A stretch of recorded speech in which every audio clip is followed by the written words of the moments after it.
No sabe decir lo que sabe, es como si no supiera. Por eso es tan importante saber, entender, conocer lo que debemos explicar o debemos decir y cuándo lo debemos decir y a quién. El día de hoy el tema es ¿qué es el Evangelio?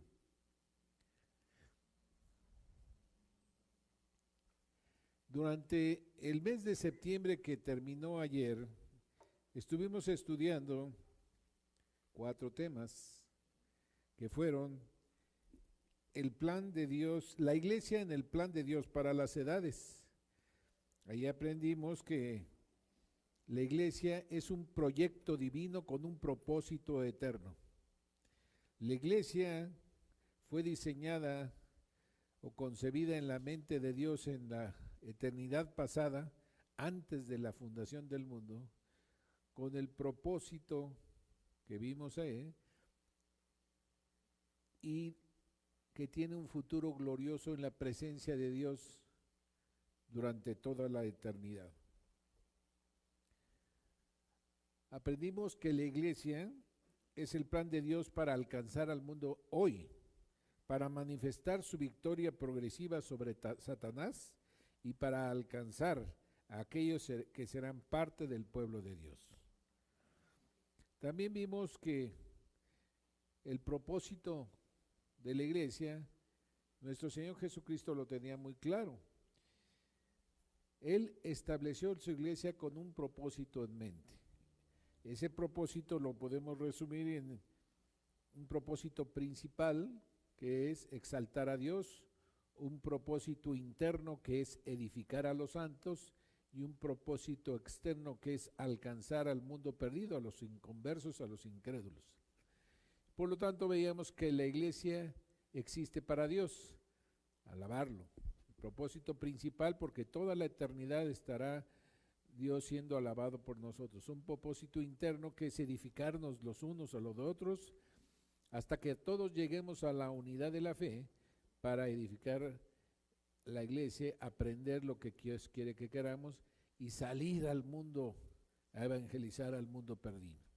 Entonces, la iglesia existe para sí mismo, existe para Dios y existe para el mundo.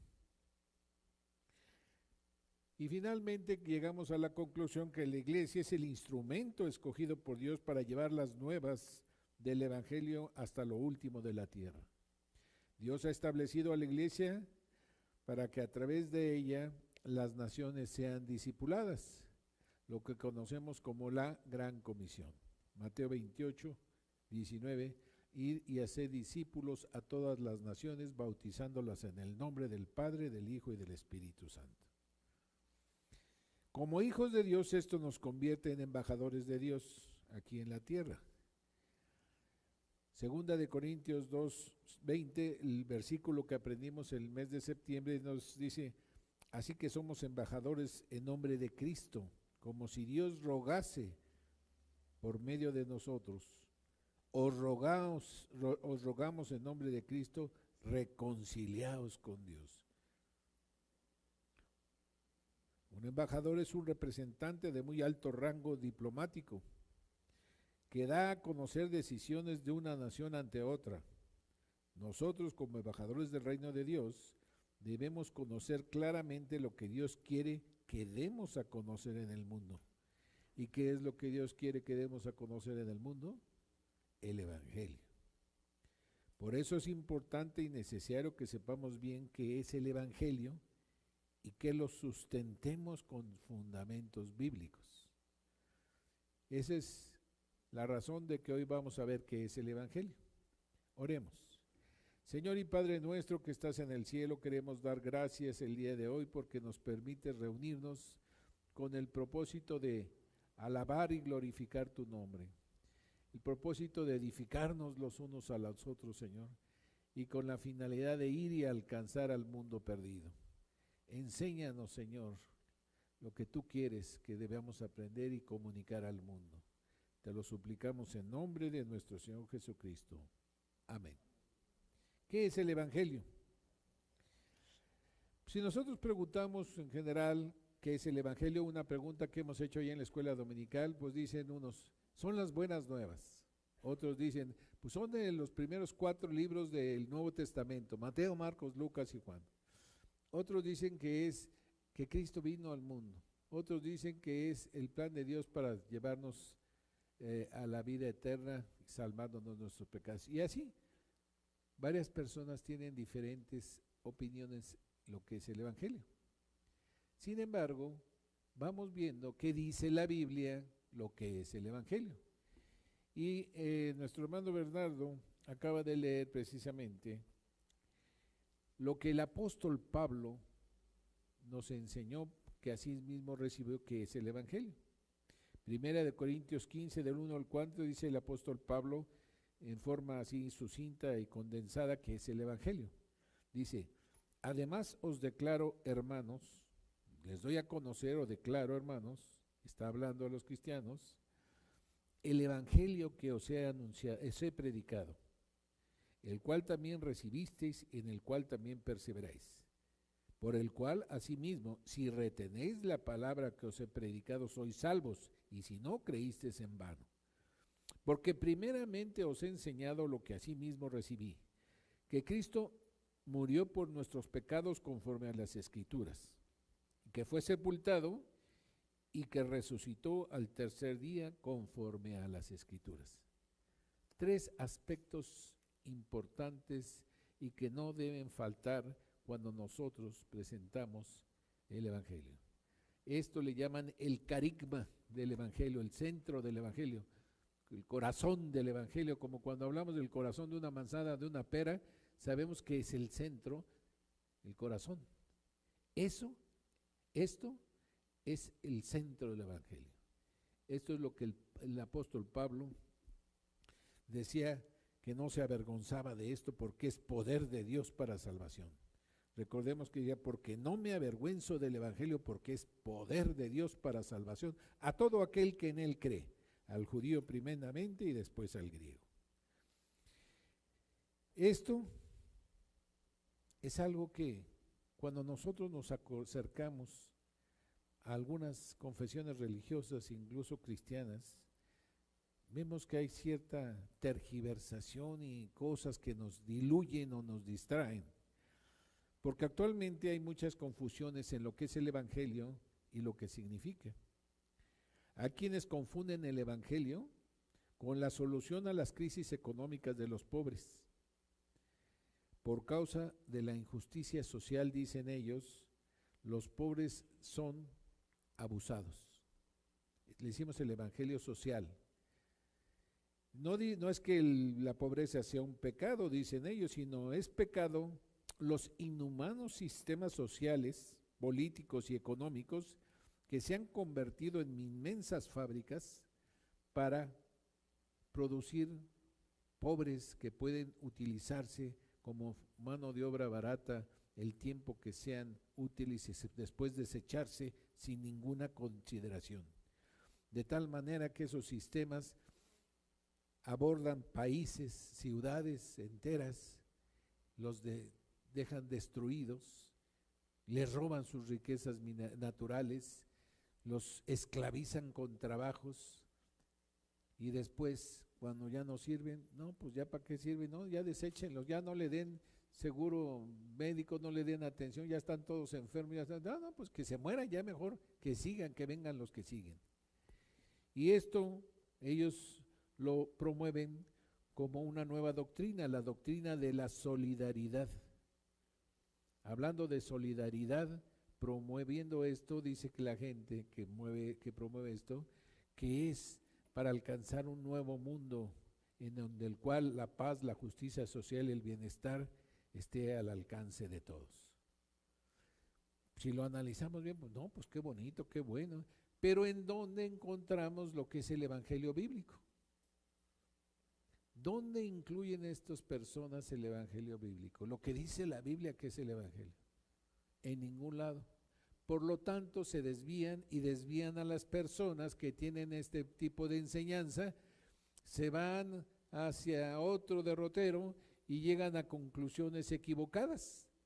Ahí tenemos la teología de la liberación en América Latina, la teología de la liberación de los negros en Estados Unidos. ¿Qué va pasando? Que hay una oposición entre fuerzas de poder para alcanzar ciertos objetivos que casi son los que la élite o el grupo dirigente persigue. No es finalmente el bienestar de los seres humanos. Pero dejemos eso a un lado. ¿Dónde está lo que le enseña la Biblia, que es el Evangelio? Por otra parte, el llamado Evangelio de la prosperidad es una creencia religiosa compartida en varios círculos cristianos que sostienen que la bendición financiera y el bienestar físico son siempre la voluntad de Dios para con sus hijos, los hijos del rey. Personas que promueven únicamente el que tenga uno cada vez más bienes materiales. Si tú vienes al Señor, no te va a faltar nada, te vas a hacer rico, no vas a sufrir, te va a dar salud, bienes materiales, casas, carros, esposa, novio, hijos, hijas, todo en abundancia.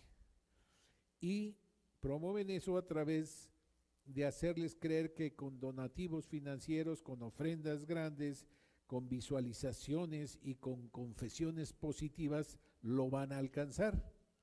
De tal manera que se han vuelto una especie de escenario en el cual atraen a las personas por medio de una especie de show para que vayan, para que escuchen ese tipo. Pide lo que quieras, pídeselo a Dios. Tú solo piensa exactamente en lo que quieres. ¿Quieres un carro de qué color? ¿De qué marca? Que el todo equipado, que el que esto, que no. Entonces, pídelo, visualízalo aquí en tu mente constantemente y sin duda lo vas a obtener porque Dios te lo va a dar. Pero eso sí, pues aquí necesitas sembrar. Siembra con una ofrenda. No, quieres un Mercedes-Benz y das 10 pesos, pues oye, no es posible. Necesitas ofrendar con fe. Y ven y ofrenda, visualiza lo que quieres y confiesa positivamente, que no se ponga el universo en contra tuya, sino que haya una conspiración hacia lo que tú crees, quieres y persigues. Y están llenas esas iglesias de gente que quieren obtener todo lo que ofrece el mundo, los deseos de los ojos, los deseos de la carne y la vanagloria de la vida. Pero ¿eso qué tiene que ver con el evangelismo o el evangelio de la Biblia? Pero ¿cómo atrae? ¿Cómo llama la atención? ¿Cómo habla a las gentes para que éstas lo sigan? El evangelio, de acuerdo a la Biblia, es que Cristo murió por nuestros pecados conforme a las Escrituras, que fue sepultado y que resucitó al tercer día conforme a las Escrituras. Por eso debemos tener muy claramente nosotros qué es el Evangelio y luego cómo saberlo explicar. Porque si no, lo único que vamos a andar haciendo y diciendo cosas que no hemos sido llamados a hacer o a decir en donde nos paremos. Por lo tanto, no debemos ir diciendo y haciendo cosas que no hemos sido llamados a hacer ni a decir. Si estamos de acuerdo que el Evangelio es lo que nos enseña el apóstol Pablo, que él recibió directamente de Dios, la siguiente pregunta sería, bueno, ¿y cómo le hacemos para que una persona que ni siquiera tiene interés en las cosas espirituales se le haga pertinente cuando le decimos, oye, te traigo una buena noticia, una buena nueva? Ya acuerdan que la definición etimológica de evangelio es buenas nuevas, buenas noticias. Te vengo a dar unas buenas noticias, que Cristo vino al mundo a morir por los pecadores, conforme a las Escrituras, fue sepultado y resucitó al tercer día conforme a las Escrituras. ¿Qué va a decir la gente? Bueno, ¿y eso qué de bueno tiene para mí, verdad? Pues yo no tengo nada que ver con eso. Pues qué bueno y gracias, y nos dan así, nada más el avión, como dice. ¿Cómo hacer pertinente el Evangelio en el siglo XXI a las personas para que se les haga una buena noticia. ¿Cómo hacerlo? Bueno, hay 4 puntos que debemos tener muy en cuenta. Recordamos que una de las funciones de la iglesia o propósitos de la iglesia es ir al mundo perdido a evangelizar. La función es una que no puede cambiar, es incambiable, pero la forma de hacerlo puede variar, como veíamos con Alfonso, forma y función. La función de evangelizar es un mandato para toda la iglesia. La forma de hacerlo puede ir variando conforme al tiempo, la cultura y las necesidades. Sin embargo, no debemos cambiar el mensaje. Hay 4 puntos que debemos enfatizar para no olvidarnos cuando vamos a compartir el evangelio. 4 puntos que deberían ser suficientemente claros en esta mañana para no olvidarnos de ellos. Y son generalizados, pero tienen como propósito, si los vemos secuencialmente, llegar al objetivo que perseguimos. El primero de ellos es orar por la persona que vamos a compartir el evangelio. Recordemos que el evangelismo es una actividad espiritual. No podemos nosotros nada más llegar y andar ahí diciendo las cuestiones así generalizadas, porque saben una cosa, no nos van a entender. Primero debemos orar. Dice la palabra de Dios que la fe viene por el oír y el oír por la palabra de Dios. Porque si nuestro evangelio se pierde, o si nuestro evangelio está encubierto, entre los que se pierden está encubierto. Segunda de Corintios 4, 3 y 4 dice, porque el Dios de este siglo entenebreció el entendimiento de los incrédulos para que no les resplandezca la luz del evangelio del Cristo.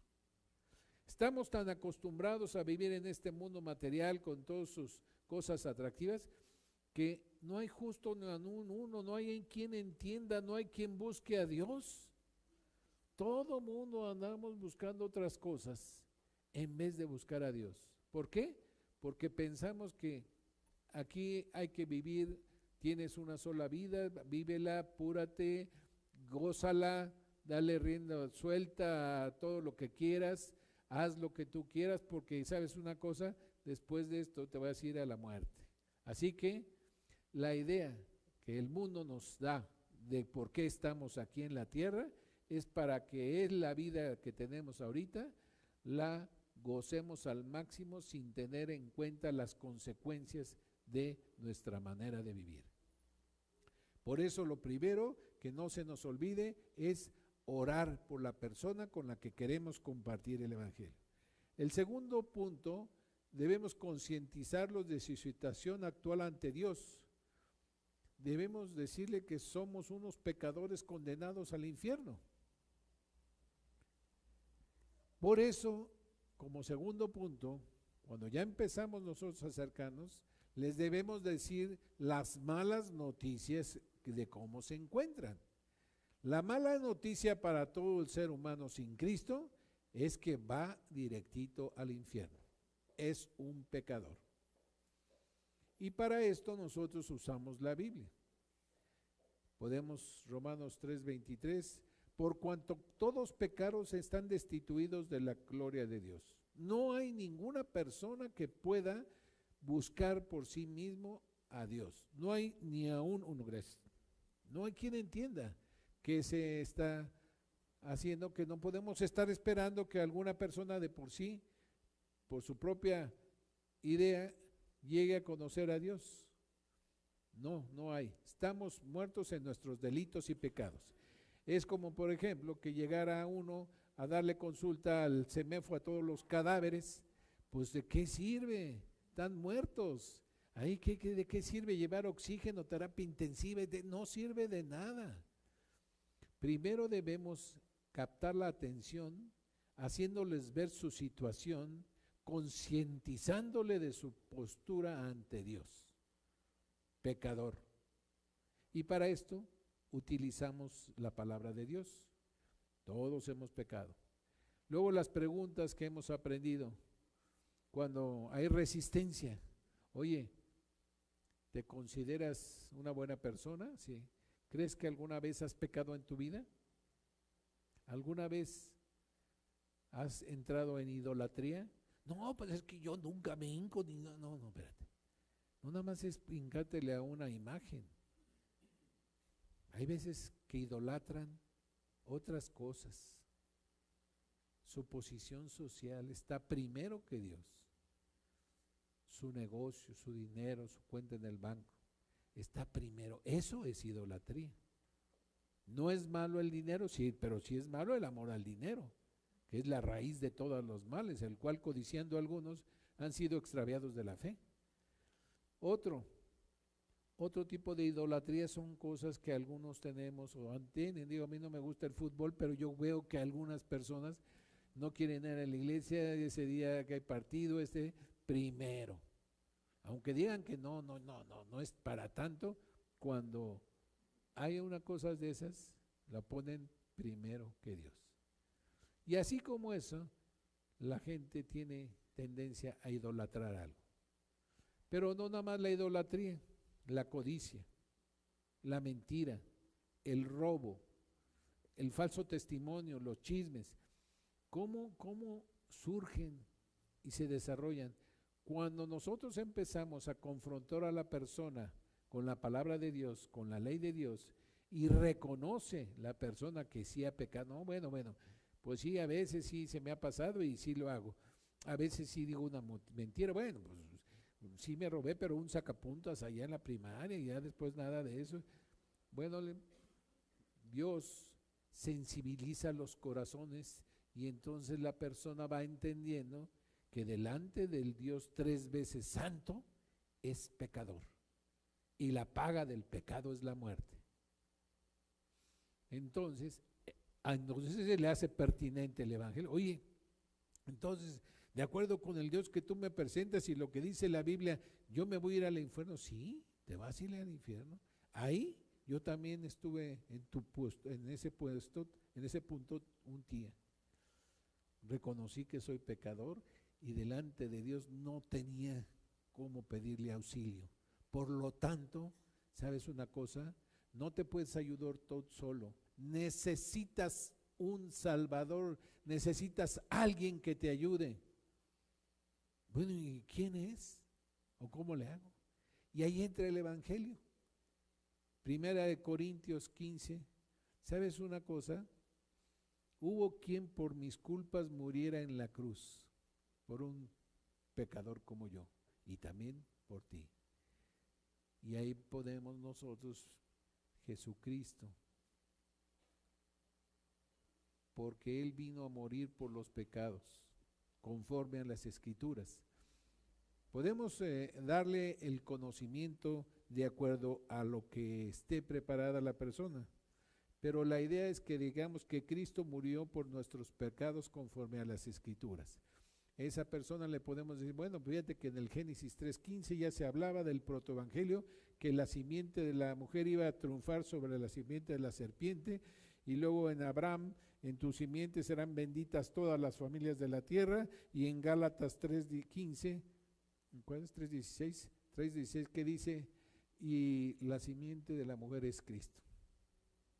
Ese Mesías del Antiguo Testamento, ese Cristo del Nuevo Testamento, es Jesucristo, es Dios hecho carne. Él es el que murió por nuestros pecados. Lo podemos llevar a que entienda eso para que haga pertinente la buena noticia. ¿Sabes una cosa? Te estás yendo directo al infierno, pero te traigo unas buenas noticias. No tienes que irte al infierno, puedes salvarte, puedes tener la vida eterna en Cristo Jesús, porque Él vino al mundo a morir por los pecados conforme a las Escrituras.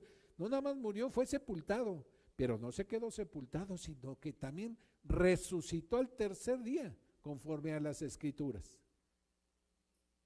Si la persona está entendiendo eso, entonces vamos al siguiente paso, que es explicarle que por sí mismo es imposible salvarse de sus pecados. Necesita un Salvador. ¿Y qué necesito hacer? Bueno, mira, para empezar, hay un solo camino. No hay otro nombre debajo del cielo en el que podamos ser salvos.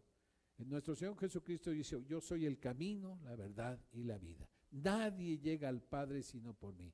Te presento a esa persona, a ese Salvador, a esa persona que es Dios hecho carne, que es el único que te puede restablecer tu comunión con Dios. Por él, a él es al que predica la Biblia y es el que yo te presento. Ese Jesús que murió, fue sepultado, pero resucitó. Necesitas un Salvador. Cuando dice, bueno, ¿y qué sí le acepto? Necesito a alguien que me ayude, ¿qué más hay que hacer? El cuarto paso es hacerle ver que necesita arrepentirse de sus pecados y creer en Cristo como su único y suficiente Salvador. No nada más es una especie de remordimiento por los pecados. Oye, es que si yo fui malo, yo hice, me dan remordimiento todo lo que hice. Arrepentimiento es diferente a remordimiento. Arrepentimiento, te puedes estar ahí muriendo en tus pecados y te puedes andar, ¿sí?, pero no dejas de practicarlos. Arrepentimiento es, que acuérdense la palabra que se traduce arrepentimiento, es metanoia, es cambiar de mente.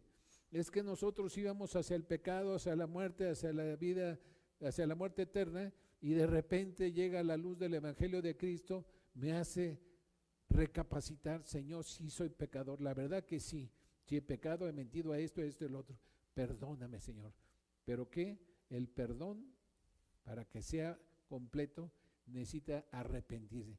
He pecado, lo que hacía ya no lo voy a hacer más, ayúdame a ser salvo.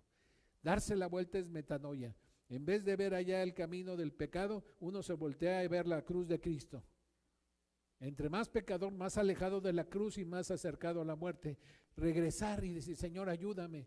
Es un caminar, pero en sentido contrario, es un cambiar su mente, es una conversión. Eso es a lo que debemos llegar a la persona a que haga. Arrepiéntete delante de Dios. No necesitas arrepentirte delante de mí, sino delante de Dios, ¿verdad? ¿Por qué? Porque de la misma manera que en Romanos 3:23 dice que la paga del pecado es muerte, en Romanos 6:23 dice, mas la dádiva de Dios es vida eterna en Cristo Jesús.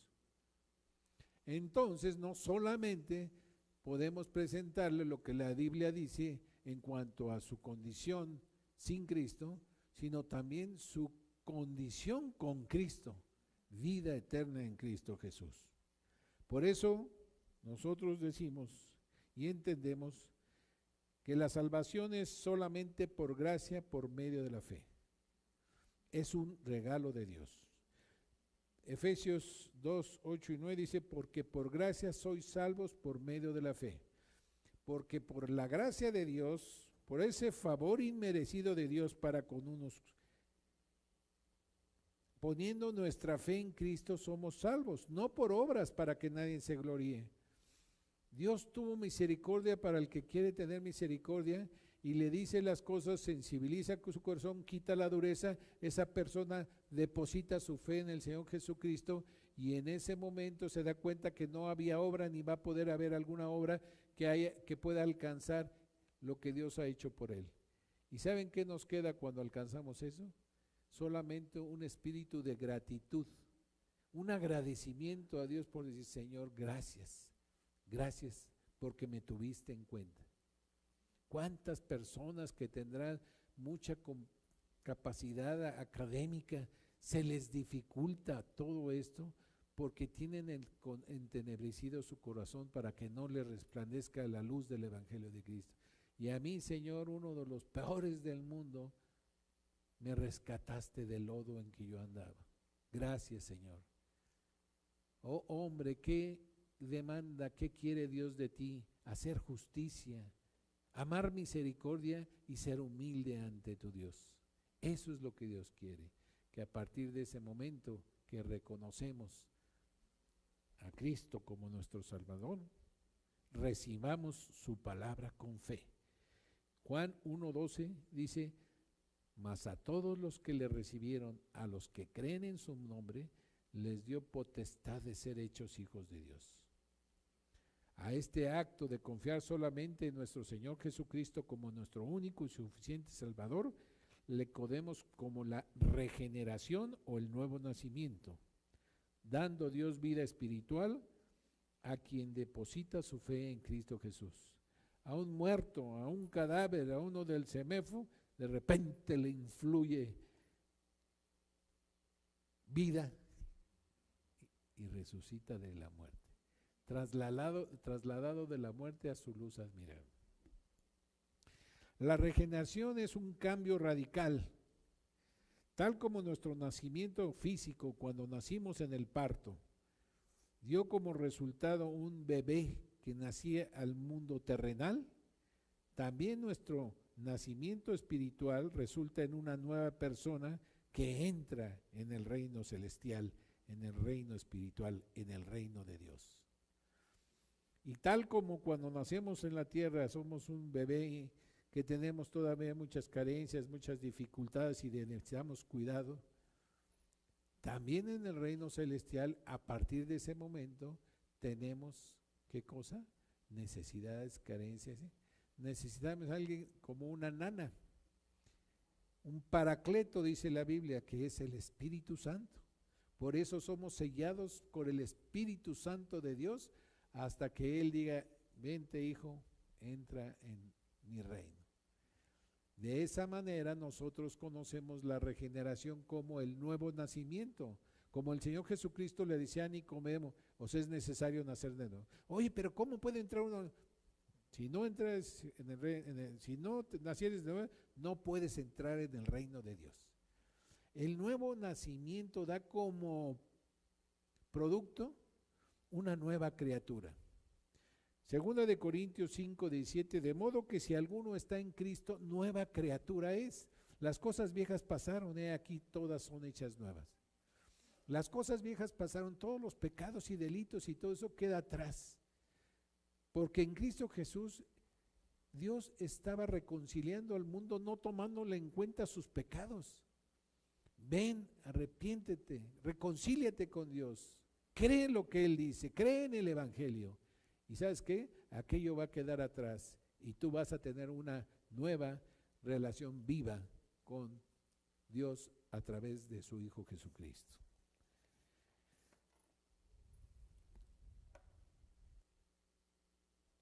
Esos son los 4 puntos que...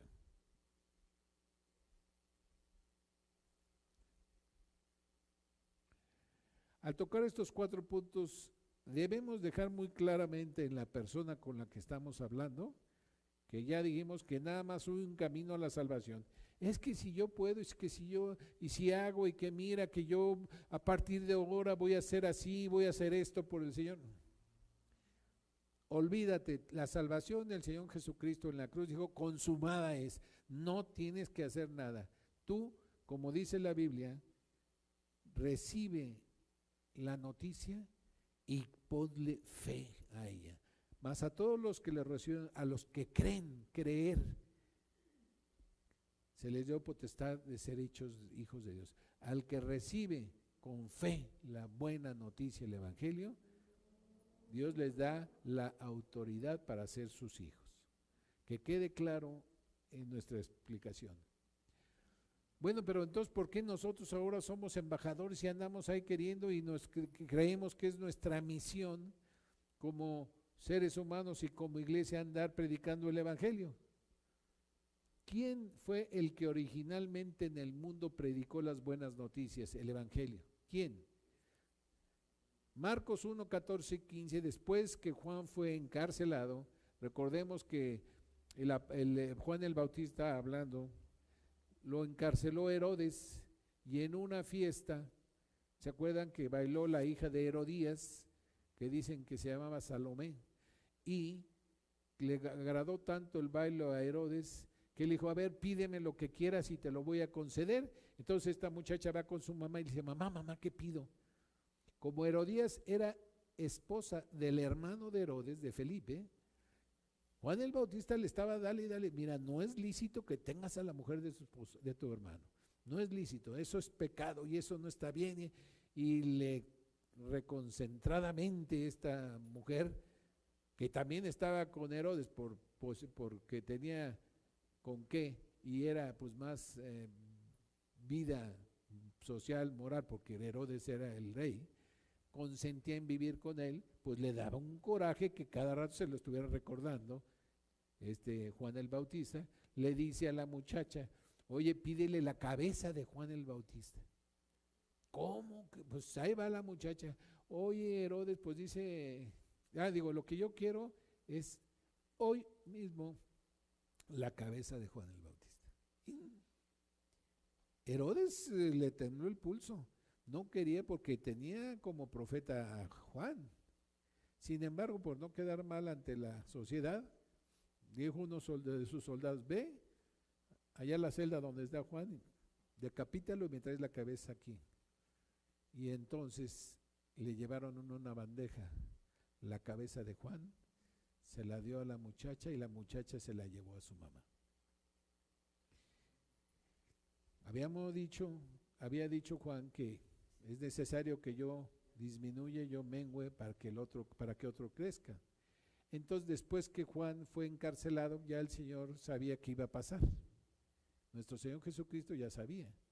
Después de que lo encarcelaron, vino a Galilea predicando el evangelio del reino. Arrepentíos porque el reino de los cielos se ha acercado. Todavía no moría.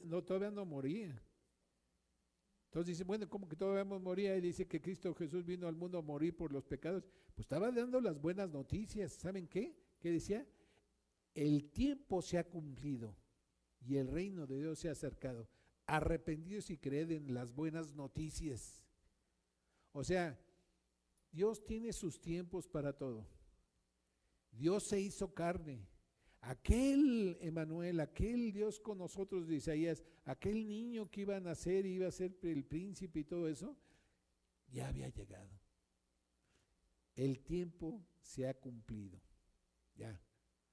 Llegado el cumplimiento de los tiempos, nuestro Señor nacido de mujer y con un propósito por cual haber venido, Dios se hizo carne, les vino a decir, ¿saben una cosa? Crean las buenas noticias, crean en el Evangelio. Estaba escribiéndose, todavía no crean que esto está en Marcos, todavía el apóstol Marcos, pues apenas, todavía ni era apóstol ahí.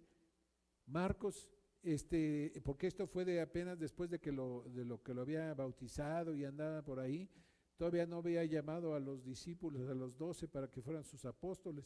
Todo esto se estaba escribiendo, se estaba viviendo. ¿Y qué pasó?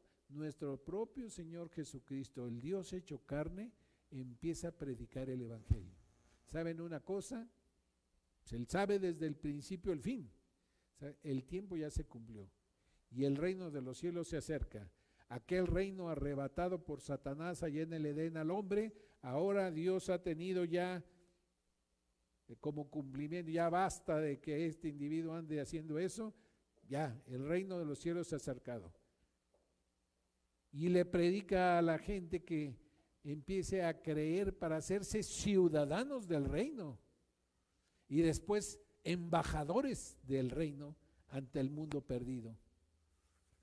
El llamado de nosotros ha sido primero a creer, a recibir el Evangelio por fe, creyendo que Jesucristo es nuestro único Salvador y suficiente, que no hay nada más, y luego convertirnos en embajadores, en las personas que van y llevan la información pura y pristina al mundo perdido. ¿Cuál es esa? Que Cristo vino al mundo a morir por los pecadores conforme a las Escrituras, que fue sepultado y no se quedó en el sepulcro, sino que resucitó el tercer día conforme a las Escrituras.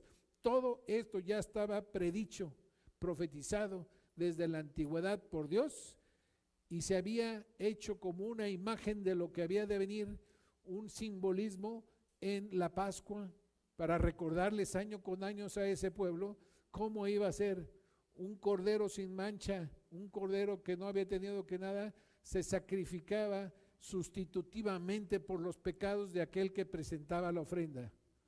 Por eso el apóstol, Juan el Bautista, cuando vio al Señor Jesucristo, dijo: he ahí el Cordero de Dios que quita el pecado del mundo. Ya no era una cosa que se estaba repitiendo cada año, era una sola vez y por toda la eternidad, porque el mismo Dios estaba pagando el precio que debía pagar el ser humano, que es la muerte eterna separada por Dios.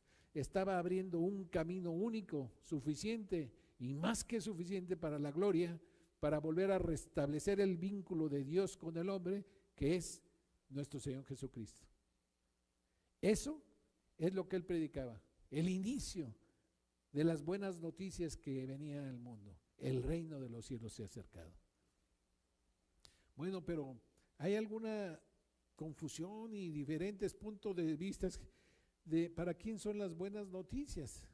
Unos dicen que solamente para los elegidos, lo que le llaman la predestinación en el pasado, o la doble predestinación. Hay algunos que dicen que, bueno, los que están predestinados ya están unos predestinados para irse al infierno, y otros que están predestinados para irse al cielo. Pero las buenas noticias, fíjense bien que son para todos. Juan 3:16 dice que de tal manera amó Dios al mundo, que ha dado a su Hijo unigénito, para que todo aquel que en él cree, que cree en su Hijo unigénito, no se pierda, mas tenga vida eterna. Las buenas noticias, por el amor de Dios para el ser humano, del que tuvo compasión, no son para unos cuantos, son para todo el mundo. Dice que algunos piensan que lo que Dios ha dicho no es eso, porque estamos igual desde hace 2000 o 3000 años y todo. Pero se les olvida que Dios es paciente, no queriendo que ninguno perezca, sino que todos procedan al arrepentimiento. Dios tiene amor por el ser humano y lo demostró de una manera irrefutable, enviando a su Hijo unigénito a morir por los seres humanos en la cruz. No solamente el Señor Jesús fue obediente, sino fue obediente hasta la muerte y muerte de cruz. Entonces, las buenas noticias son para todo el mundo. Sin embargo, ¿a quiénes pueden recibir el beneficio de estas buenas noticias? No todos van a recibir el beneficio. ¿Quiénes son los que la van a recibir? Fíjense, a lo suyo vino y los suyos no le recibieron. Recordemos que el Señor Jesucristo vino a suyo, a su pueblo, y los suyos no le recibieron, lo crucificaron. Sin embargo, dejó abierta la puerta, mas a todos los que recibieron, los que creen en su nombre, a los que recibieron el mensaje con fe, les dio potestad de ser hechos hijos de Dios, y por eso nosotros estamos aquí. Aquellas personas que durante tantos y tantos años se les fue dando las primicias de lo que iba a ser simbólicamente la salvación del ser humano, y que se les confirió los profetas, los escritos, el Antiguo Testamento y todo, la presencia de Dios ahí en el tabernáculo, en el templo, durante el tiempo que estuvo, fallaron. Sin embargo, Dios mostró su amor hasta el último momento, viniendo con ellos, hablando con ellos, mandando un mensajero antes que llegara a él. Todo esto fue rechazado por la mayoría. Solamente un puño, un remanente de esas personas le creyeron.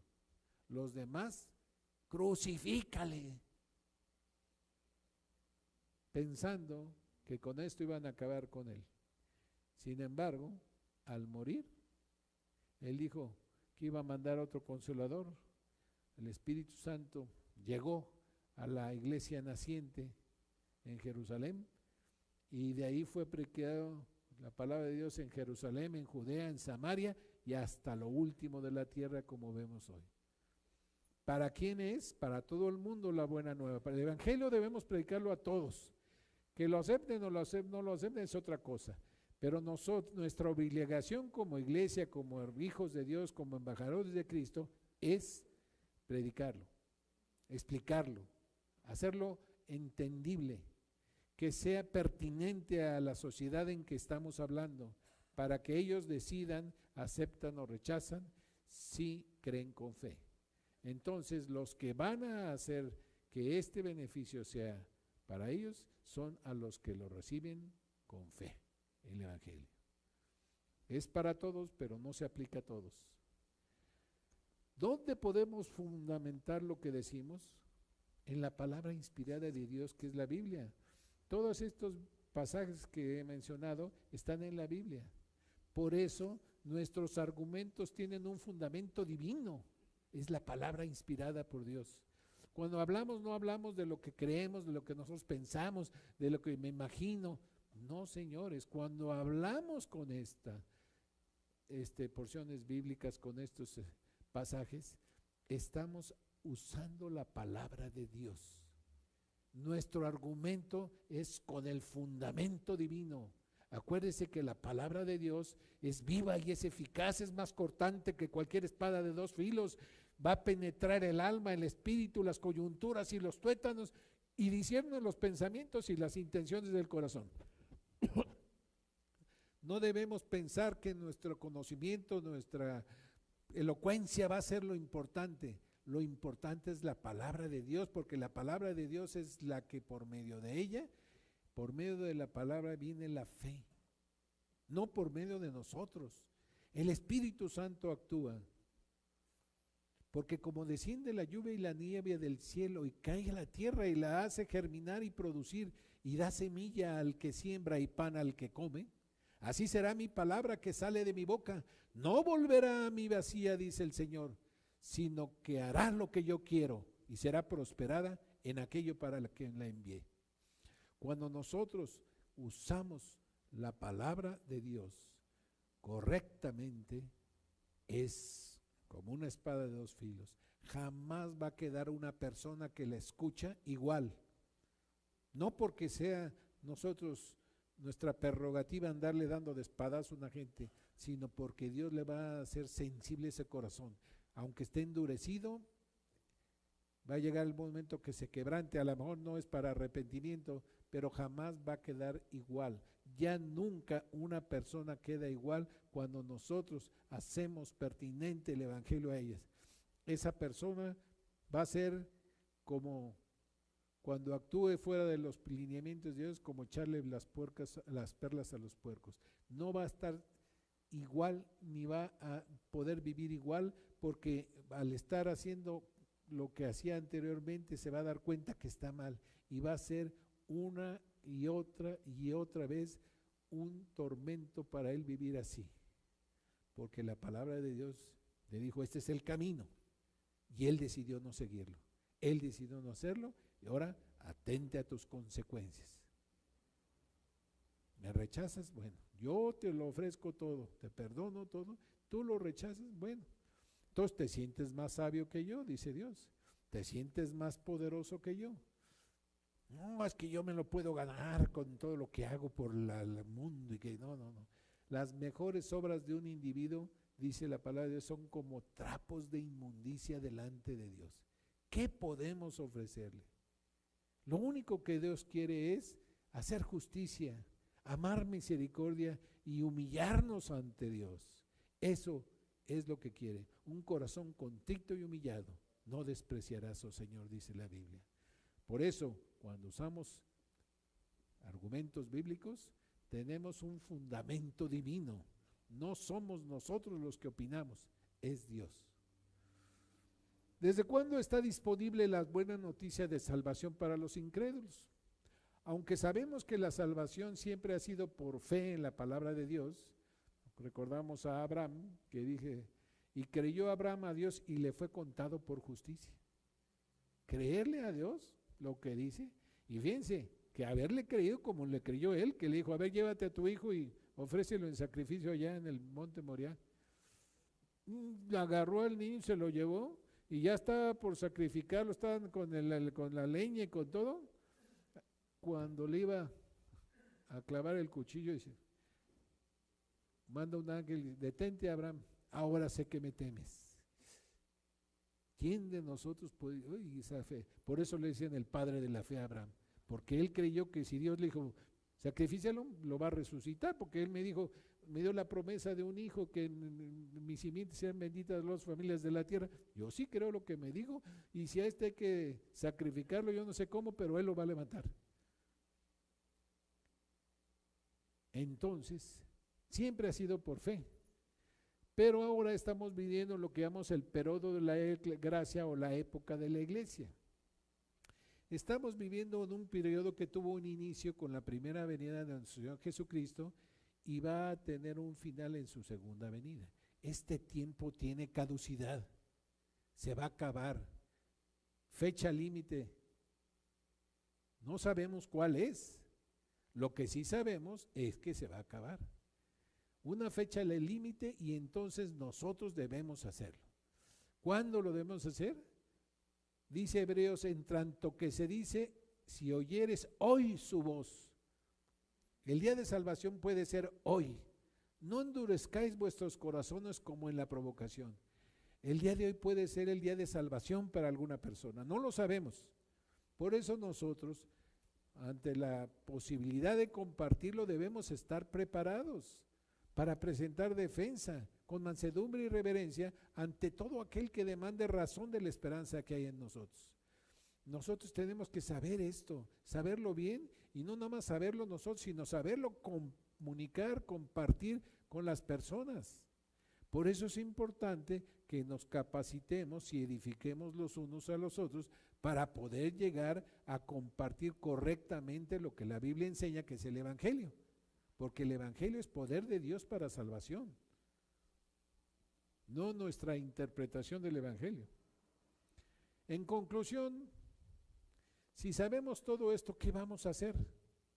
La Iglesia Roca Eterna de Guadalajara, que está escuchando todo y leyendo en sus Biblias o viendo esto, y ya les mandé a toda la iglesia esto por PDF, a todos los que llega el boletín, ya les llegó esto hoy en la mañana. ¿Qué vamos a hacer? Pues puestos en manos de Dios cada uno de nosotros, aprenderemos a compartir el Evangelio, las buenas nuevas de salvación con los incrédulos, sabiendo que hay una fecha límite para esto. Vamos a ver la posibilidad de estar preparados. ¿Cómo empezar? ¿Cómo comenzar? Yo les sugeriría que hagamos una lista de personas que queramos alcanzar para Cristo. Señor, yo quiero pedirte por mi papá, por mi mamá, por mi hermano, por mi hijo, por mi hija. Señor, tú ya has visto que han escuchado de ti, ya incluso estuvieron algún tiempo, pero se alejaron. Por favor, Señor, ayúdame a compartir con estas personas de mi lista el Evangelio para alcanzarlas para Cristo. Ya que hacemos nuestra lista, cada quien es diferente. Oramos diariamente por el Señor. Pido y sigo pidiendo por mi papá, por mi mamá, por mi hijo, por mi hija, por mi novio, por mi novia, por mi amigo, por mi compañero, por mi vecino, por lo que hayamos puesto ahí, diariamente. Y en tercer lugar, prepararnos, como estamos haciendo hoy, para compartir las buenas nuevas del Evangelio. Prepararnos, prepararnos, prepararnos. Practicar, practicar y practicar. Digamos lo que estamos llamados a decir, no lo que no estamos llamados a decir. El día de salvación puede ser hoy. ¿Para quién? Para los que no conocen a nuestro Señor Jesucristo. Hoy no tenemos invitados o visitas, algunas pocas. Si algunos de ustedes, de los que está aquí, no había escuchado el Evangelio de acuerdo con la Biblia, y no ha recibido con fe la palabra de Dios y quiere hacerlo hoy, puede hacerlo, porque hoy es día de salvación. No estemos esperando como los terremotos de allá de México, que en el de 85 dicen que 35,000 a 40,000 personas dijeron hasta mañana, nos vemos, buenas noches, nos vemos mañana, y nunca amanecieron por el terremoto. En este otro también no tantos, pero también muchos. ¿Quién se va a imaginar que van a pasar esos desastres naturales? ¿Quién va a saber cuándo va a pasar eso?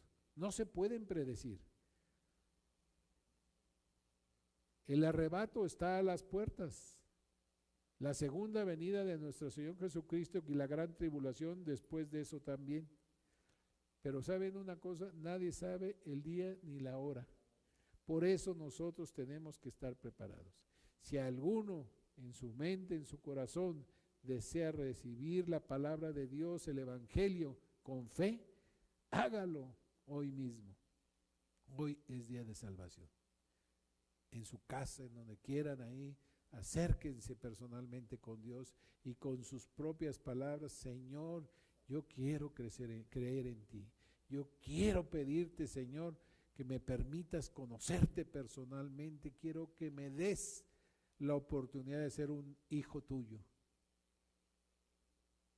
Y de esa manera salvarse, no por sus actividades, sino por el poder de Dios, por la gracia de Dios, que es una cosa para vida eterna. Oremos. Señor y Padre nuestro, gracias te damos en esta mañana por este día. Gracias, Señor, por tu palabra. Gracias porque, Señor, podemos estudiar cuáles son las buenas noticias que tantas y tantas veces están en tu palabra escrita, pero a veces por nuestra ignorancia, por nuestra falta de atención, porque estamos llenos de muchas ocupaciones que nos distraen, Señor. No ponemos bien atención en lo que tú quieres que comuniquemos al mundo, que es tu Evangelio. Que nuestro Señor Jesucristo vino al morir por nuestros pecados conforme a las Escrituras, que fue sepultado, pero a pesar de haber sido sepultado, resucitó al tercer día, también conforme a las Escrituras. Que se está cumpliendo tu palabra, Señor, y tú que eres fiel a tu palabra y eres omnipotente y poderoso, también vas a cumplir cuando vengas a juzgar a este mundo con juicio, derramando tu ira. No nos dejes ser hijos insensibles ni desobedientes, y ayúdanos, Señor, a participar como tus embajadores en esta tierra, para los que conocemos y en el lugar en donde tú nos has puesto a vivir. Te lo pedimos en el nombre de nuestro Señor Jesucristo. Amén.